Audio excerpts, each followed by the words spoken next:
पूरे महानगर पालिका के चुनाव में 48 नगर सेवकों को चुनाव में उतारेंगे, जिसमें से 30 या 32 नगर सेवक हम चुनकर ला सकते हैं। इतनी हमें पूरी तरह विश्वास है।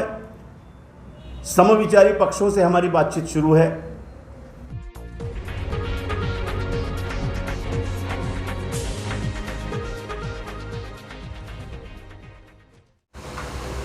गुड इवनिंग साथियों।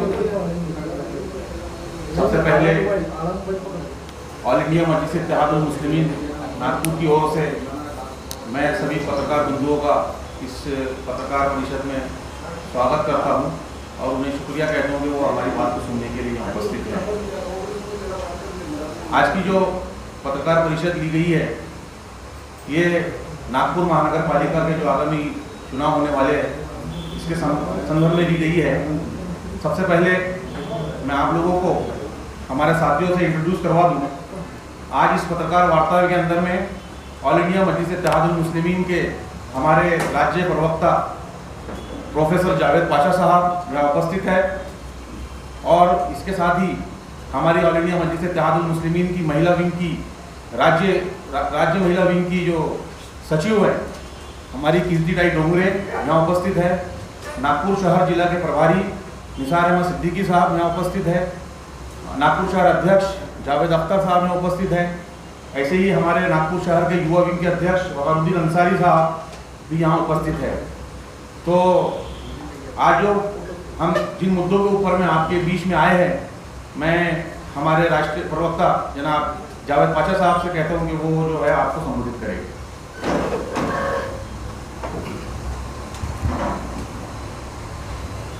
धन्यवाद। मराठीतनं आधी बोलतो की महानगरपालिका नागपूरच्या निवडणुकीमध्ये MIM पूर्ण ताकदीनिशी उतरणार आहे।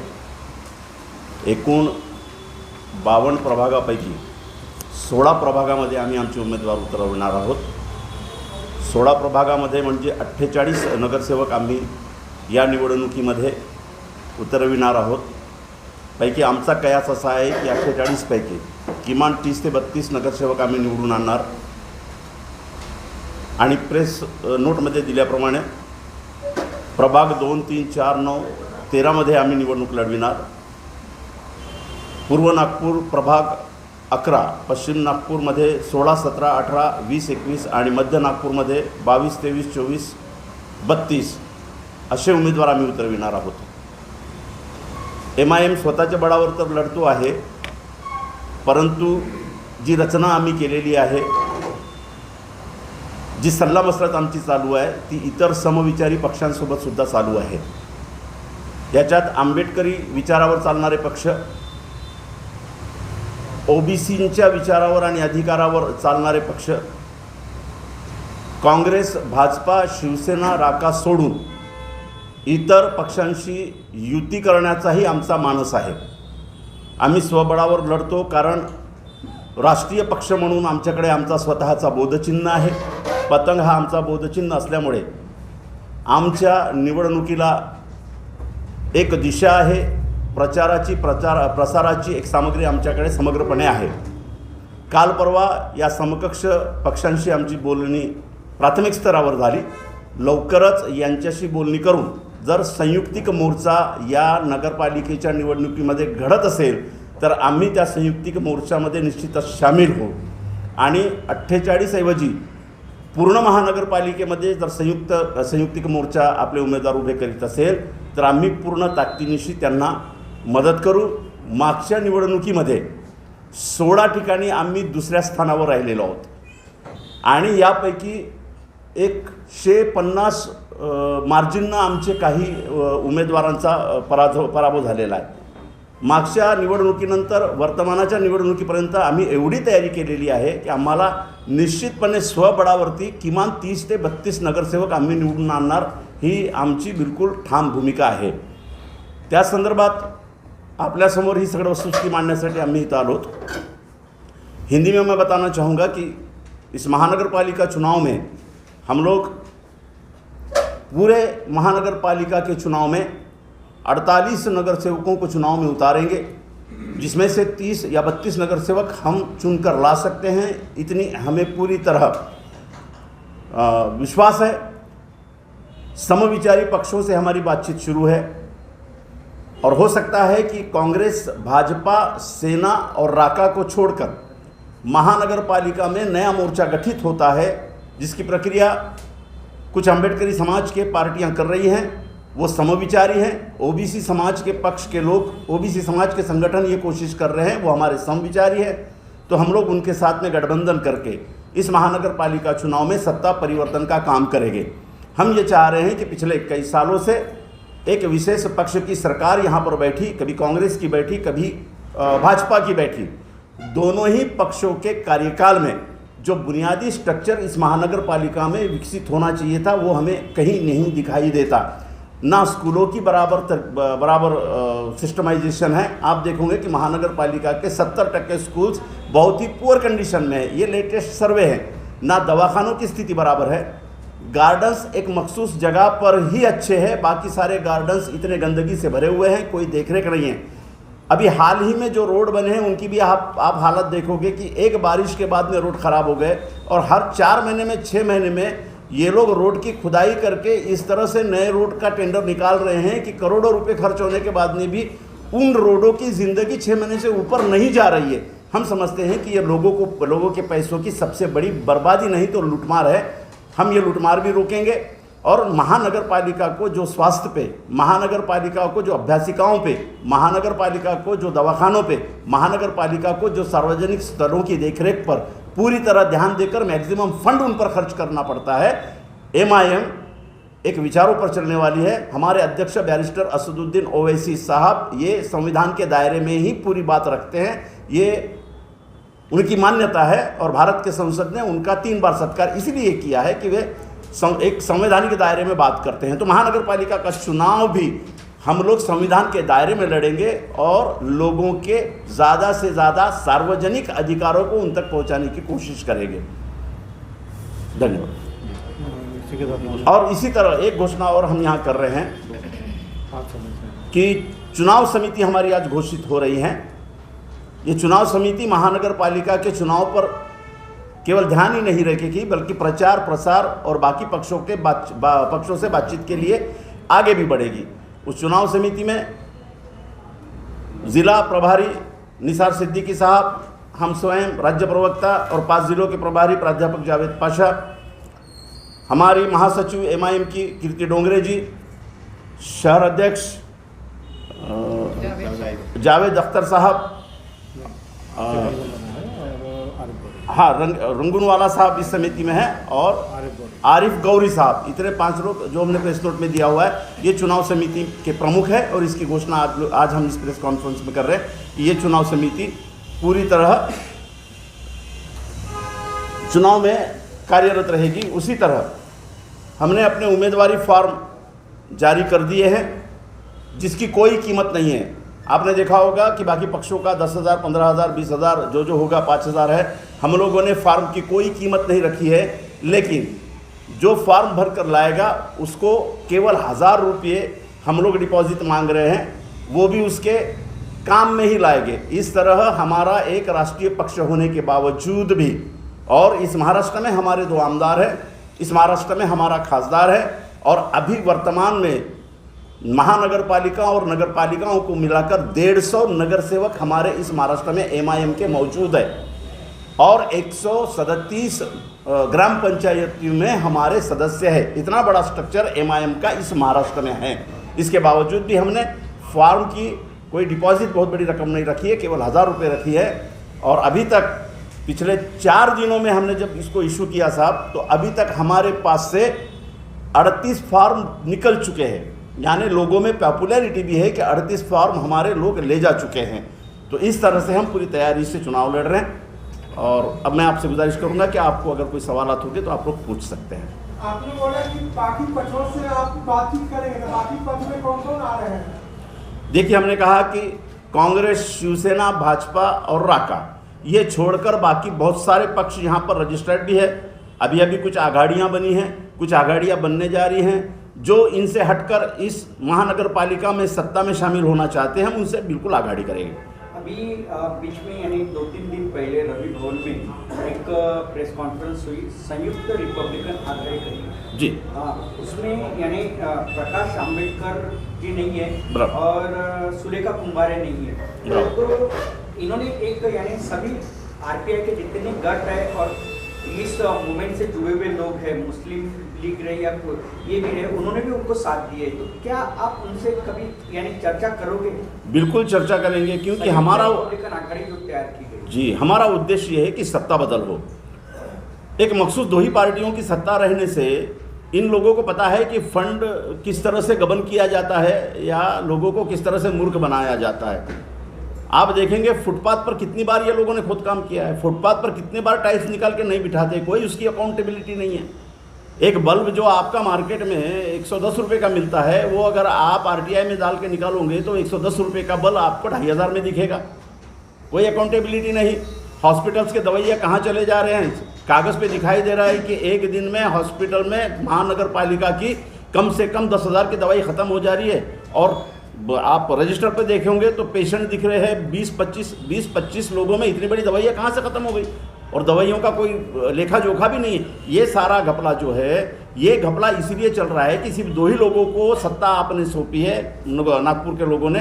तो इन 2 लोगों को पता है कि हमारा कोई तो मुकाबला करने वाला नहीं है, इसलिए ये लोग भी कोई पब्लिक अकाउंटेबिलिटी अपने ऊपर नहीं लेना चाहते। हम इस सिस्टम को तोड़ना चाह रहे हैं। हम चाह रहे हैं कि ऐसे लोग जो मजलूम इलाके में रहते हैं, जैसे कि रिपब्लिकन आघाड़ी की आपने बात की, इसमें का मैक्सिमम जो पॉपुलेशन है वो उन स्लम एरियो में रहता है जहां पर वो प्रॉब्लम फेस कर रहा है। मुस्लिम्स मैक्सिमम स्लम एरिया में जहां पे वो प्रॉब्लम फेस कर रहा है, ओबीसी समाज का आदमी ऐसे एरिया में जहां पे वो प्रॉब्लम फेस कर रहा है। तो सत्ता तो बिठा रहा है, भाजपा की बिठाया, कांग्रेस की बिठाया, लेकिन प्रॉब्लम फेस कर रहा है। तो उपाय यह है कि सत्ता को बदलो। इस मानसिकता से सत्ता बदलने में जो जो हमारे साथ में आएगा, हम उसके साथ में हाथ मिलाएंगे। पिछली बार क्या हुआ था, AIMIM ने अपना उम्मीदवार खड़ा किया था, यानी मैं विधायक की बात करूंगा जी, और उसका जो नुकसान जो हुआ था वो कांग्रेस को हुआ था जी पिछले बार, और कांग्रेस का बंटी छिड़के ये गिर गया जी, ये AIMIM के कारण ही हो गया था जी। तो अभी ये जो महानगर पालिका का जो चुनाव है जी, किसको फायदा होगा? आप हमने उस वक्त भी कांग्रेस को कहा था कि 73 साल तक हमने आंखें बंद करके आपको चुन कर दिया है।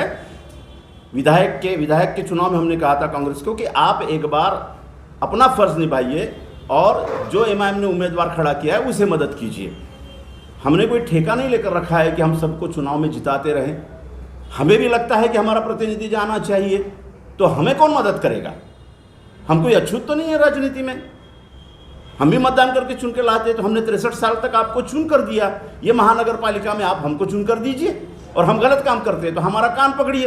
लेकिन उसका फायदा भी तो फिर बीजेपी और अदर पार्टी इस चुनाव में, महानगर पालिका के चुनाव में कम से कम 45 गुट अपने उम्मीदवार उतारे गए। तो ये सवाल एमआईएम को क्यों पूछा जाता है? सवाल ये है कि 45 पार्टीज एंड ग्रुप्स उतरे गए, तो इसमें आप हमें क्यों पूछते हैं?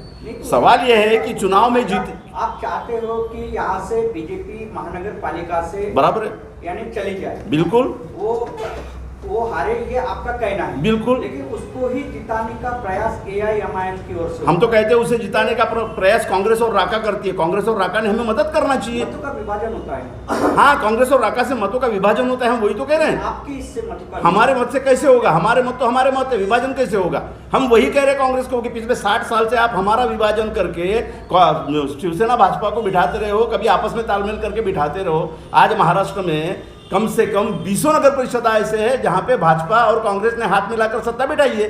कौन विभाजन कर रहा है, मुझे बताइए? शिवसेना, भाजपा और कांग्रेस के 13 नगर पालिकाओं में सत्ता है। कौन विभाजन कर रहा है और कौन हाथ मिला रहा है, हमें बताइए। हम तो साफ चैलेंज कर रहे हैं कि हम आपको हटाना चाहते हैं। आप किसको बिठाना चाहते हैं? ये हम कांग्रेस और राका को सवाल करना चाहते हैं। आपने तो हमें मदद करना चाहिए। बोलिए आप कि इतने नगर सेवक हम आपको दे रहे हैं, हम पूरे महानगर पालिका में उनको मदद करेंगे। उन्होंने बोलना चाहिए 35 नगर सेवक, कांग्रेस ने बोलना चाहिए 35 नगर सेवक हम एमआईएम को देते। हम कहते हैं कि बचे हुए पूरे 100 नगर सेवक में हम आपको मदद करते हैं।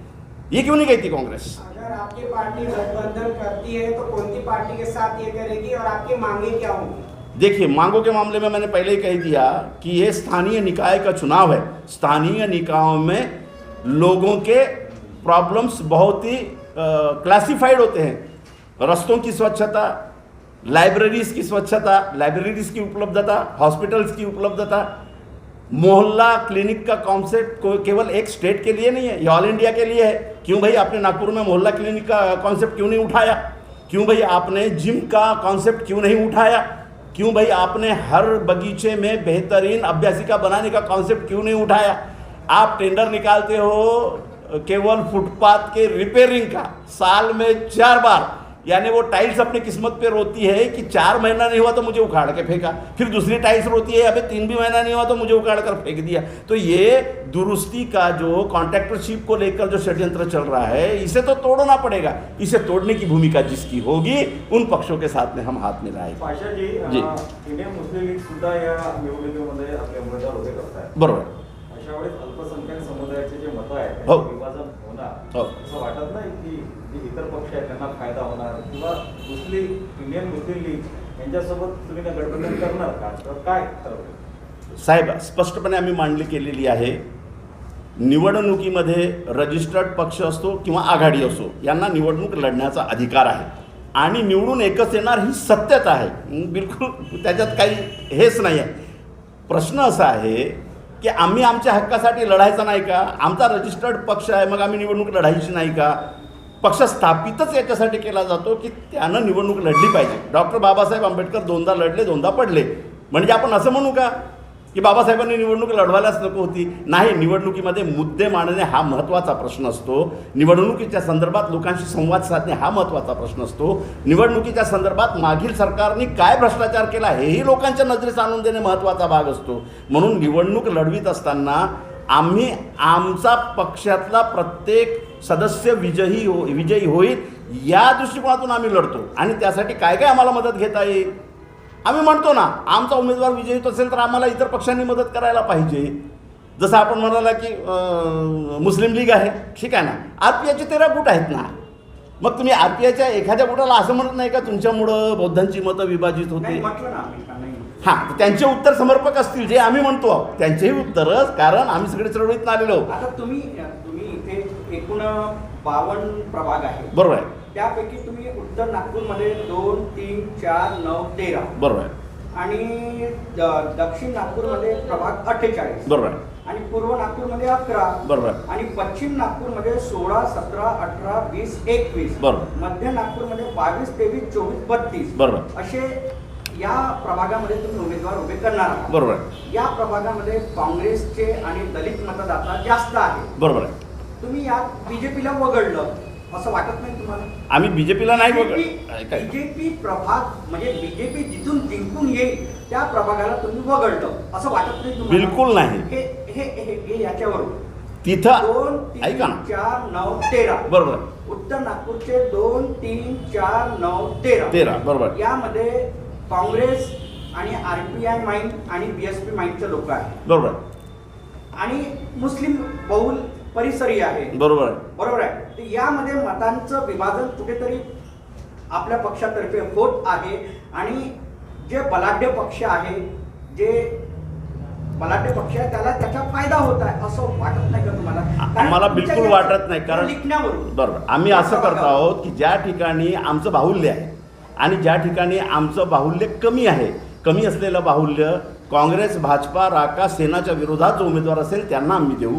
या ठिकाणी आमचं बाहुल्य आहे असा आम्हाला विश्वास आहे आणि आमचं काम आहे, म्हणून आम्ही तिथं आमचे उमेदवार उतरवित आहोत। इतर लोकांना वाटत असेल की नाही हे पक्ष हरले पाहिजेत, ज्यांची सत्ता मागच्या अनेक वर्षापासून आहे पण विकास होत नाही, त्यांनी आम्हाला मदत करायला पाहिजे। सहज सोपा उपाय आहे, त्याच्यासाठीच आम्ही त्यांना म्हणतो की एवढ्या नगरसेवकांची आम्ही यादी तुम्हाला देत आहोत, उर्वरित जागांमध्ये आम्ही तुम्हाला मदत करतो, तुम्ही आम्हाला या ठिकाणी मदत करा। या एकीकडे तुम्ही म्हणता की भारतीय जनता पक्षाला म्हणजे हद्दपार करायच्या महानगरपालिकेतून, बरोबर, आणि एकीकडे त्याला सपोर्ट होत आहे। नाही, हा आपला गेसिंग आहे, बघा हा आपला गेसिंग आहे, आमचं ग्राउंड लेवलवरचं गेसिंग गेसिंग नाही आहे, हे चित्र दिसत नाही, ग्राउंड लेवलवरचं आमचं प्रेस नोटमध्ये चित्र दिसत, प्रेस नोटमध्ये बिलकुल चित्र दिसत नाही आहे। प्रेस नोटमध्ये चित्र दिसत आहे वी आर विनिंग, आम्ही विनिंग पोझिशनमध्ये आहोत असं प्रेस नोटमध्ये आमचं चित्र आहे। प्रश्न असा आहे की आम्ही निवडणूक लढविताना आमचं मतबाहुल्य कुठं आहे आणि आमच्या समविचारी लोकांचा मतबाहुल्य कुठं आहे तेच निवडणार ना। आता जसं रामदास पेठेत आम्ही उभं करणार का? नाही करणार।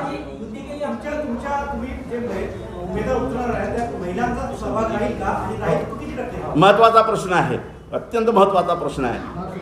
संविधानाच्या दिलेल्या सगळ्या आदेशानुसार आणि सवलतीनुसार आम्हाला योग्य महिला उमेदवार मिळाले तर MIM हा पहिला पक्ष असेल जो 33% महिलांना आरक्षण देईल.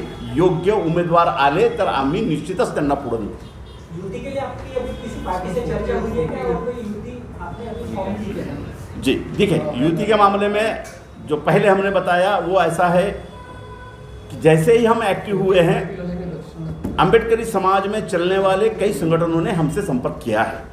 यही नहीं, मुस्लिम समाज में भी कई संगठन चलते हैं जो चुनाव में सक्रिय होते हैं, वो भला ही रजिस्टर्ड ना हो, उन्होंने भी संपर्क किया है. तो अभी ये 1 माह के भीतर एक अच्छा सिनेरियो बनेगा. कई संगठनों को साथ में लाया जाएगा, चर्चा का दौर चलेगा. और आप तो बहुत एक्सपीरियंस होल्डर हो कि होगी सेटिंग बराबर कि हम यहाँ से लड़ते, आप यहाँ से लड़िए, हम यहाँ मदद करते. वो सारा चुनाव का माहौल बनने के बाद में चुनाव में सक्रियता आएगी तो निश्चित तौर पे इन सारे संगठनों को हम साथ ले ही रहे हैं. हमारा एक फ़ायदा ऐसा है कि हमारे पास में राष्ट्रीय चिन्ह है और चिन्ह रहने से हमारे प्रचार और प्रसार में जितने भी हमारे उम्मीदवार हैं उनमें एक वाक्यता रहेगी और एक मुद्दे पर पूरे चुनाव छितरा काम हमारे पक्ष में नहीं रहेगा क्योंकि हमारे पास में रजिस्टर्ड सिंबल है. ये सबसे बड़ी ताकत है. और आप देखेंगे कि आज नागपुर में हमारे 6 कार्यालय हैं. अभी चुनाव समिति का कार्यालय बैजनाथ चौक पर भी खुलेगा. कल हमारा उत्तर नागपुर का बड़ा कार्यालय खुल रहा है. इस तरह से मैं समझता हूँ कि नागपुर में कांग्रेस, राका, शिवसेना, भाजपा के बाद में अभी सबसे ज़्यादा जिसके पास में कार्यालय है और सक्रिय कार्यकर्ता है वो MIM है. तो we are in the race, हम लोग ऑलरेडी रेस में हैं. जी बाला साहब के सामने फिर से एक बार बातचीत हो सकती है क्या? ये बड़ा प्रश्न है. वो निर्णय हमारे राष्ट्रीय अध्यक्ष लेंगे और महाराष्ट्र के अध्यक्ष लेंगे. बाला साहब हमेशा अगर युति की बात करते हैं तो कांग्रेस के साथ करते हैं, आपका कभी नाम नहीं लेते उसके ऊपर. अब जिसकी जहाँ ज़्यादा मोहब्बत रही है उनका नाम बार बार आता है. तो हमसे भी मोहब्बत होगी तो ले गए आगे पीछे, और फिर उनसे कितनी मोहब्बत जताना है ये हमारे राष्ट्रीय अध्यक्ष और महाराष्ट्र के अध्यक्ष उसका निर्णय लेंगे. नहीं, पर स्थानिक लेवल पे आपका कुछ चल रहा है जी. नॉर्मली स्थानिक लेवल का चुनाव है, राष्ट्रीय और प्रदेश का तो है नहीं. जी देखिए, अभी तो हमने कहा कि हमने अपने दरवाजे खुले रखे, बिल्कुल खुले रखे हमारे दरवाजे, क्योंकि हम लोगों को सत्ता के करीब ही नहीं जाना है, सत्ता में बैठना है. इस बार हमको सत्ता में बैठना है, ये हमने निश्चय कर लिया है. तो उस हिसाब से जो हमारे पास में आता है, जो हमारे साथ में काम करना चाहता है, उन सबके साथ में हम लोग रहेंगे.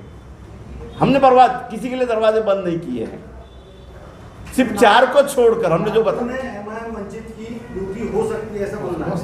हो सकती है, अगर वो चाहे तो हो सकती है. ना करके किसी को नहीं है भाई, उद्देश्य तो एक ही है. परिवर्तन प्रैक्टिकली अगर करना है तो सबको साथ आना होगा. जी सर, धन्यवाद सर. हमारा चैनल सब्सक्राइब करें और बेल बटन दबाना ना भूलें.